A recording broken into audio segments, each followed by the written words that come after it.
आपके घर के सामने या घर के आसपास पीपल का होने का मतलब क्या है? या फिर ये पीपल आपसे कुछ डिमांड तो नहीं कर रहा है, किसी प्रकार से कुछ नियम या फिर आपके द्वारा कुछ पुरुषार्थ, कुछ ना कुछ तो ये मांग रहा है पीपल। पीपल का होने का मतलब आपके जीवन की परेशानियाँ, कुछ तो कनेक्शन है। अब यही कनेक्शन मैं आपको बताने वाला हूँ कि पीपल को इतना महत्वपूर्ण क्यों माना जाता है अगर वो घर के आसपास हो। आपकी क्या रिस्पॉन्सिबिलिटी बन जाती है, आपका क्या दायित्व बन जाता है कि इस पीपल की सेवा करनी है। ये बहुत ज़रूरी है। आपके घर में दूध निकलने वाले जो पौधे हैं जिनको तोड़ने पर दूध निकलता है, जैसे कि बरगद, पीपल, गूलर, अगर इस तरह के पौधे घर में उग गए हैं तो इनको कैसे हटाया जाए। आज मैं आपको यही चर्चा करने वाला हूँ और यही पूरी जानकारी देने वाला हूँ कि ये पीपल का रहस्य क्या है आपके जीवन से, आपके साथ क्या संबंध है, इसकी कैसे हम पालना करें, कैसे अपने जीवन के कष्ट दूर करने के लिए ये पीपल हमारा साथ दे सकता है। चलिए समझते हैं।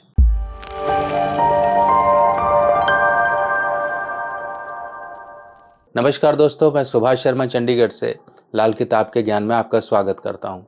दोस्तों, हम प्रकृति का हिस्सा हैं और प्रकृति हमें बार बार ये बताती है कि देखो, अगर जीवन में परेशानी है, कुछ है, तो हम प्रकृति के जरिए ही नेचुरल तरीके से अपनी परेशानी को दूर कर लेते हैं, क्योंकि नेचर से ताकतवर कुछ नहीं है। हम तो एक कण मात्र हैं इसके आगे। तो नेचर के आगे ही झुकना एक समझदारी होती है। नेचर किसकी है? ये सब की सब एक तरह से परमात्मा की शक्ति है और यही शक्ति हमारे जीवन की परेशानियों को दूर करती है। घर के आसपास पीपल उगना, जैसे हम अक्सर सुनते हैं कि भाई घर में हमारे पीपल उगा हुआ है और घर में कलेश भी रहता है, बीमारी भी रहती है, सुख कहीं पर दिखाई नहीं देता। घर की एक शांति जो होती है, सुख शांति, वो डिस्टर्ब रहती है। जब इस तरह की परेशानी आपको दिख रही है तो समझ जाइए ये सीधा का सीधा आपके ऊपर पितृ ऋण है। पितृ ऋण हमारे ऊपर इसलिए बनता है कि हम धरती पर जन्म तो ले लिया हमने, पर अपने उस कर्मों को भूल गए जो हमारे पीढ़ी दर पीढ़ी या फिर पीढ़ी को तारने के लिए बनते हैं। जैसे कि श्राद्ध कर्म हो गए, समय समय पर महीने के महीने अमावस्या आती है, पितरों को तर्पण जल इत्यादि करना, पितरों के नाम से कुछ दान दक्षिणा करना, पितरों के नाम से जितना हो सकता है उनकी सदगति करना, उनको मुक्ति के द्वार तक पहुंचाना। हम एक दीपक तक लगा नहीं पाते हैं पितरों के नाम से, फिर जब कोई त्योहार आता है साल 6 महीने में फिर हम कुछ करते हैं। तो इससे क्या हम अपने धर्म की पालना कर रहे हैं? इससे बढ़िया तो अगर हम देखें तो दूसरे धर्म के लोग हैं, कम से कम वो अपने धर्म को तो मानते हैं, अपने धर्म के लिए लड़ने मरने को तो तैयार हैं, पर हम अपने धर्म की पालना नहीं करते, जिसके कारण अब हमारी जो सुरक्षा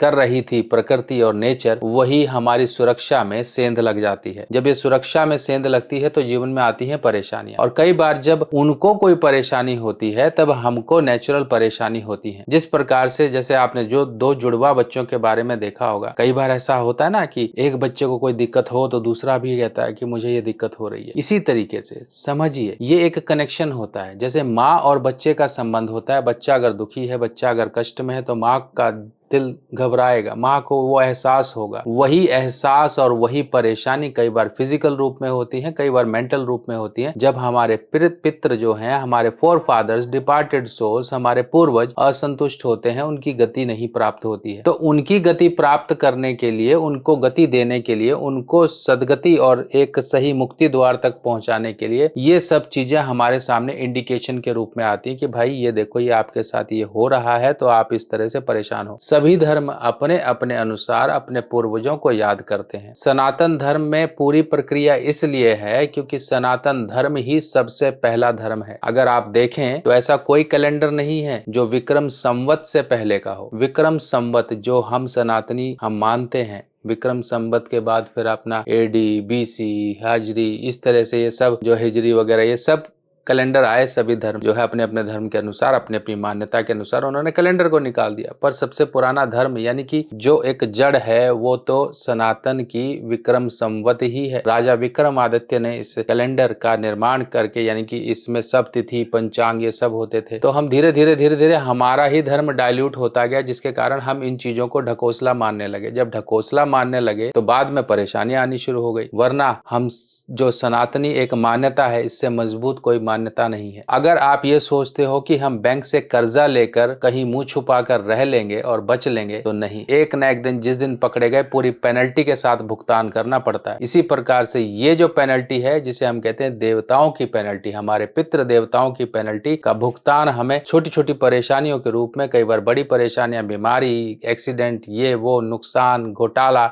इस तरह की चीजें जब हमारे साथ हो जाती हैं, तब हम भागते फिरते अपने पितरों का भी साथ में करते हैं, देवताओं को भी, अपने ग्रहों का भी उपाय करते हैं। जब आपके सामने घर के पीपल है, सामने है, अगल बगल में है, घर में उग गया है, मतलब आप पितृ दोष के प्रभाव में हो। सीधी सी बात ये मान लीजिए, ये माननी पड़ेगी आपको। अब घर में अगर पीपल उगता है तो घर से पीपल को आपको हटाना पड़ेगा, ये सीधा सा नियम है। क्योंकि ना तो पीपल की जो पालना होती है, जो हमें करना चाहिए, वो हम कर पाते हैं। जब नहीं कर पाते हैं तो हमें दोष लगता है, क्योंकि पीपल एक सात्विक वृक्ष है। जब वो एक सामाजिक रूप से कहीं लगा हुआ है तब उसकी देखरेख समाज करता है, पर जब वो आपके घर में आ गया तो आपके घर की जिम्मेवारी बन जाती है कि उसका किसी प्रकार से आपकी तरफ से नियम भंग ना हो, स्वच्छता भंग ना हो, क्योंकि ये पूजनीय वृक्ष है। अब जब आपने इस वृक्ष के बारे में, इस पौधे के बारे में कुछ सोचा नहीं, इसको बढ़ने दिया, तो आपके घर की दीवारों को ये फाड़ेगा, आपके घर के वॉशरूम, टॉयलेट, आपके पानी के हिस्सों की तरफ इसकी जड़ें जाएंगी और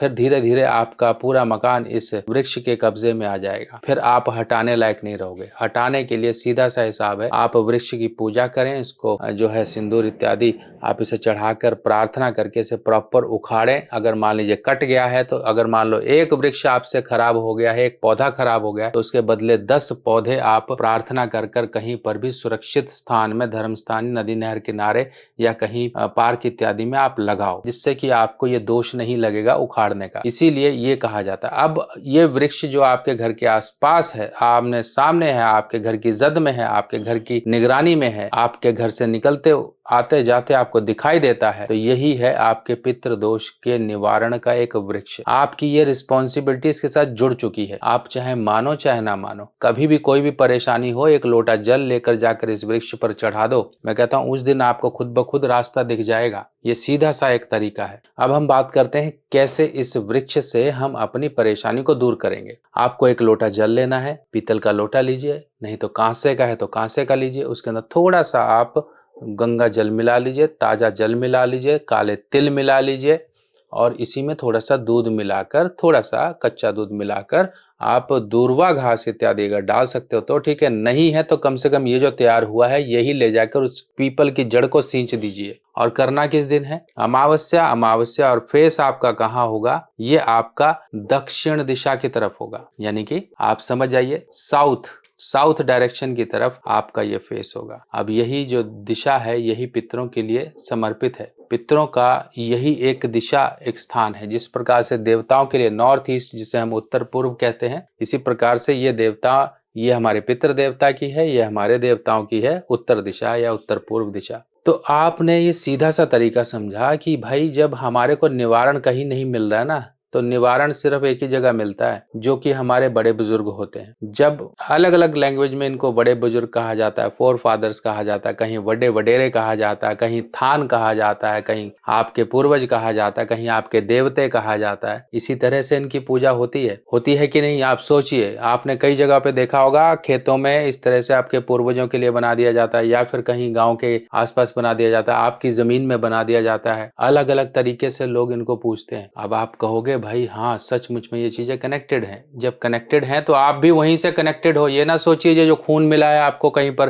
कहीं नलके से भरकर डाल दिया गया है। आपको जो खून मिला, आपकी पीढ़ी क्या है, उस पीढ़ी का आपके अंदर वो अंश है, वो डीएनए है, और उसी डीएनए में आपका कर्जा छुपा हुआ है। ये कर्ज अभी चुका लीजिए, वरना ये कर्जा आप आने वाली संतान तक डाल देंगे। आपका जीवन तो परेशानी में रहा ही रहा, वो भी परेशानी में रहेगा। आप खुद ब खुद एहसास करोगे कि मैं जिस दिन से इस वृक्ष को जल देना शुरू कर दिया, मेरे जीवन के कष्ट दूर हो गए। आप बड़े हो, आपके घर वाले लोग हैं, मान लो बड़े हैं, वो नहीं कर रहे हैं, आप कर सकते हो। आप 3 भाई हो, 2 भाई हो, आप छोटे हो, बीच के हो, मझले हो, बड़े हो, कुछ भी हो, बाकी लोग नहीं मानते, मत मानने दीजिए। आप तो कर सकते हो, आप कर लो। जल चढ़ाना बिल्कुल नॉर्मल सा तरीका है, वो कर सकते हैं। अब पीपल का वृक्ष घर में आ गया है तो उसे निकलवा लीजिए, आपको कोई दिक्कत नहीं है। बस उनको सुरक्षित स्थान दे दीजिए। खराब हो गया है, नहीं चलने लायक है, तो भाई अपनी तरफ से 10 एक्स्ट्रा और लगा दो। पौधे छोटे छोटे होते हैं, कहीं से उखाड़ लाओ, लगा दो, आराम से, आपको दोष भी नहीं लगेगा और पुण्य फल की प्राप्ति होगी, क्योंकि आपने 1 के बदले 10 लगा दिए। तो सोचिए कितना बढ़िया तरीका है। आप सीधी सी बात समझिए, घर के पास पीपल होना, घर के पास मंदिर होना, घर के सामने आमने हॉस्पिटल होना, शमशान होना, ये सब चीजें यहाँ पर एक घर की सुख शांति डिस्टर्ब होती है। आप हमेशा देख लीजिएगा, जिसका घर टक्कर का हो, टक्कर का यानी कि टी पॉइंट का हो, सामने गली से आते ही सबसे पहले आपका घर पड़ेगा, तो समझिए आपके घर में सबसे पहले परेशानियां आएंगी, घर की सुख शांति डिस्टर्ब रहेगी, सब कुछ परेशानियां ये होती हैं। इन सब परेशानियों का निवारण मैं आपको बता चुका हूं, पर आज जो मैं आपको बता रहा था ये पीपल को लेके बता रहा था। और एक बात और ध्यान से समझिए, ये जो 18 मार्च आ रही है ना, ये पितरों के लिए सबसे बड़ी एक तरह से अमावस्या है। और इस वर्ष की 2 अमावस्याएं सबसे मेन होती हैं। एक तो ये 18 तारीख चैत्र मास की, और दूसरी सर्व पितृ अमावस्या जो कि अश्विन में आती है, जिसे हम कहते हैं ना कि भाई पितरों के दिन आ गए, उस समय पे सर्व पितृ अमावस्या आती है। अब यही 2 अमावस्याएं ऐसी हैं जिनमें आप अपने पितरों का किया गया कुछ भी छोटा सा कार्य, उसका बहुत बड़ा पुण्य फल प्राप्त कर सकते हो। अपने पितरों के लिए पिंड दान कर लो, अपने पितरों के लिए तर्पण करा लो, अपने पितरों के लिए दीपक लगा लो। ये जो दीपक की जो ज्वाला होती है ना, दीपक की जो रोशनी होती है, ये पितरों को सदगति देती है, उनको मार्ग दिखाती है। अंधकार में चल रहे हैं, आप भी अंधकार में हो, वो भी अंधकार में है, सेटलमेंट नहीं है, और ये पिंड दान होता है, ये उनको भोजन जल पानी सब मिलता है। ये हमारी आस्था है, जिसके जरिए पिंड मतलब एक शरीर होता है। पिंड, वो पिंड जब आप अन्न के रूप में देते हो तो उनके शरीर की पुष्टि होती है, उनको आत्मा को बल मिलता है, उनकी यात्रा और चलने में आसानी होती है, जिससे आपका पुण्य कर्म बढ़ता है, आपके जीवन की परेशानियां दूर होती हैं।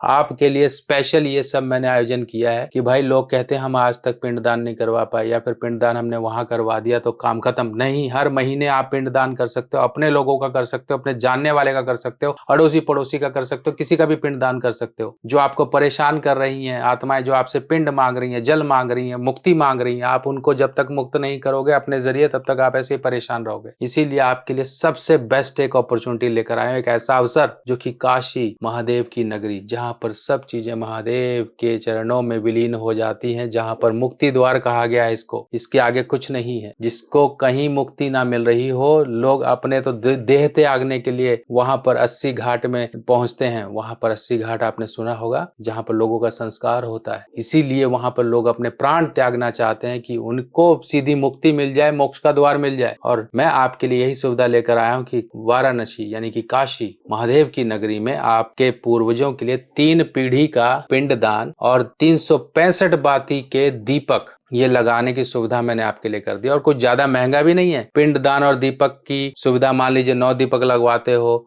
तो उसका 4100 रुपीज, 4100 रुपया उसका खर्चा है, क्योंकि पुजारी है, अरेंजमेंट है, सारा कुछ है। देखना आप खुद ही समझिए, अगर आप खुद जाएंगे तो मान लो 10-20 हजार रुपया खर्चा हो जाएगा। पिंडदान अकेला करवाना चाहते हो, 1 दीपक लगवाना चाहते हो, तो उस हिसाब से हमने रखी है फीस। यानी कि जो भी है, वो जो वहाँ की वो टीम है, जो उनको जाना है, जो उनको उनका मेहनताना है, इतना सब कुछ अरेंज करेंगे, आपके लिए सब कुछ करेंगे, फोन पर बात करेंगे आपसे, आपको वीडियो कॉल पे सारा कुछ करके दिखाएंगे, वो आपसे बात करते हुए सब कुछ करेंगे, ताकि आपको संतुष्टि हो कि जहां कोई ना पहुंच सका, जहां आप सोचते रह गए, वहां आपके लिए ये सुविधा मिलने से आपके पूर्वजों की, आपके पितरों की तृप्ति हो गई। तो इस सुविधा को बुक करा लीजिए, समय बहुत कम है, बहुत बुकिंग्स आ चुकी हैं। इसीलिए आपको ये बार बार मैं कह रहा हूं कि कर लीजिए, मौका है, हाथ से मत जाने दीजिए। क्या आपको पता है आपके जन्मदिन पर आपके ग्रह बदल जाते हैं? यानी कि अच्छे ग्रह आपके जीवन में अच्छा फल देने के लिए आते हैं और बुरे ग्रह आपके जीवन में वो वर्ष को खराब करके चले जाते हैं। किसी ना किसी प्रकार की परेशानियां, दिक्कतें, दुर्घटना,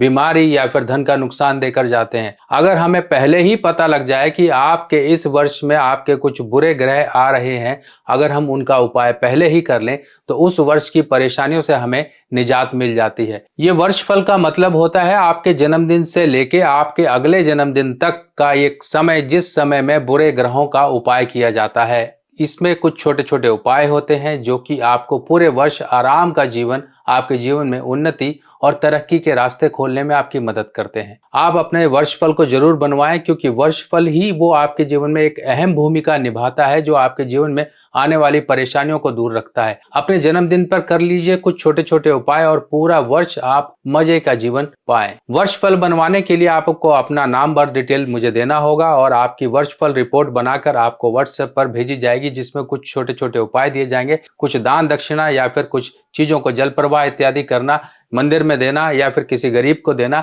या पक्षियों या जानवरों को कुछ देना। इस तरह के कुछ छोटे छोटे उपाय होंगे जिनको करके आप उस वर्ष की परेशानियों से बचाव पा सकते हो। ताकि इस तरह की और जानकारियां लेके मैं आपके लिए फिर आऊंगा। तब तक के लिए अपने सुभाष भाई को आज्ञा दीजिए। जाते जाते आपसे यही कहूंगा कि कमेंट सेक्शन में नारा लगा दीजिएगा, हर हर महादेव।